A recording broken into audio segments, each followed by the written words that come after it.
Sa number 4, walo ang ginpamatbatan sang life imprisonment bangod sa nga pagbaligya sang illegal nga droga sa 8th National Judgment Day.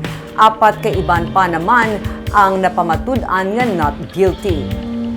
Pero antes pa man ginpapanaog ni RTC Judge Raymond Joseph Javier ang pamatbat ginhatagan ng tagsa sa ila sang pamahaw sa kinaandan. Suno kay Judge Javier, kabahin man ini sa Thanksgiving angot sa anniversary sang Office of the Court Administrator.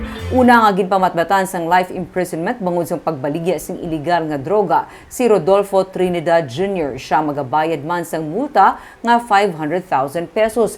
Guilty man siya sa possession of illegal drugs kag ginpamatbatan sang 17 ka tuig nga pagkabilanggo kag multa nga 300,000 pesos kag sa kaso nga possession of drug paraphernalia duha ka tuig nga pagkabilanggo kag 10,000 pesos nga multa.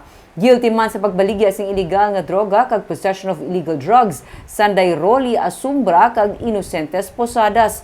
Life imprisonment kag multa nga tig 1 milyon ka pesos ang pamatbat sa ila sa tagsa ka kaso nila. Guilty man si Sandra Parimar sa pagbaligya kag paghupot sa illegal nga droga. Life imprisonment kag 500,000 pesos nga multa kasuman 17 ka tuig nga pagkabilanggo kag 300,000 nga multa ang pamatbat sa duha ka mga kaso. Guilty man suno sa korte si Hernan de Asi sa pagbaligya kag paghupot sa illegal nga droga kag drug paraphernalia. Guilty man sa kasubong nga mga kaso si Andrew Shah. Si Edgar Beleño Jr. guilty man sa pagbaligya sa illegal nga droga. Si Denny Salazar guilty sa pagbaligya kag paghupot sa illegal nga droga.